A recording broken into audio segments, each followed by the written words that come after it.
Hi, kids. Okay. Evil Dead, the 2013 version. So, this was something that had been in the works for quite some time, been discussed. It's a movie after all. That's usually how it goes. There was some fan backlash, fans resistant to the idea of remaking Evil Dead, which is understandable. Uh, to help placate some of that, or for some people might help, is the fact that original producer Rob Tappert is the producer of this, as well as Sam Raimi himself and Ash himself, Bruce Campbell. So they are behind the project as producers. That helps.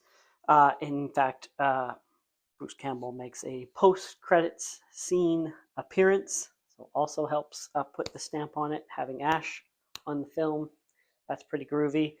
And then later on, they would all take part as executive producers, with Campbell returning as Ash in Ash versus the Evil Dead, just 2 years after this. Um, and Raimi directs the pilot of that. But that's 2 years after this. I'm talking about this film. So it's at the time was described as a reimagining, but it's not erasing the events of the original. So I think if it was made today, you would call it a requel. So we have some of the standard things you have to. You have the five friends going to the cabin. It's the same cabin. One of the friends, the setup is Mia.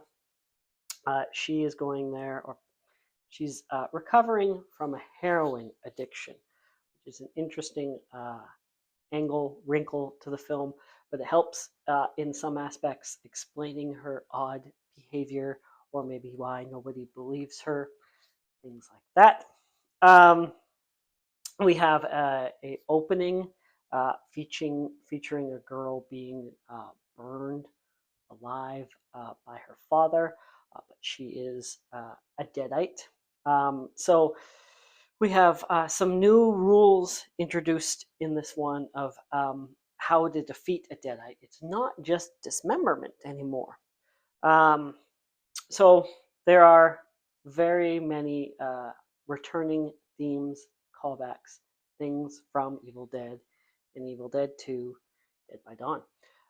There is the cellar in the cabin. There is the book in the cellar in the cabin.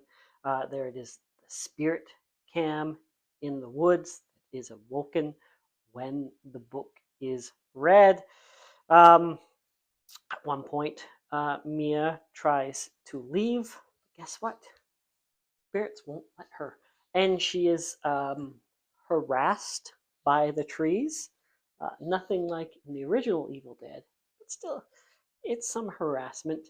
Later on, there's also other characters that try to leave that are not allowed. You're not allowed to leave in these movies. The bridge is out, or whatever the reason may be. There is the return of that very beautiful magnifying glass necklace. Um, Sam Raimi's car, or Ash's car, is outside to let you know that this, yes, is the same cabin, maybe. Which, if it is, the car shouldn't be there, right? It got sucked back into the past, didn't it? We have one by one, our characters are turned to Deadites.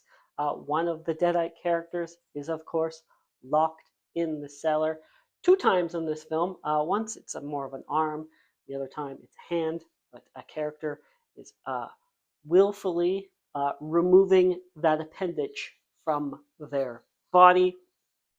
Um, and then there's the shed, there's the boomstick, there is a chainsaw, there is burying a loved one, and there is a lot of blood.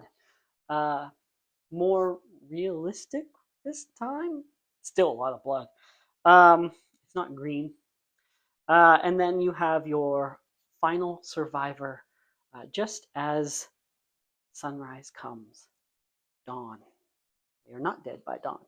Anyways, that's Evil Dead 2013. 2019. What do you think of that one? Let me know. Thanks for watching. Like, subscribe.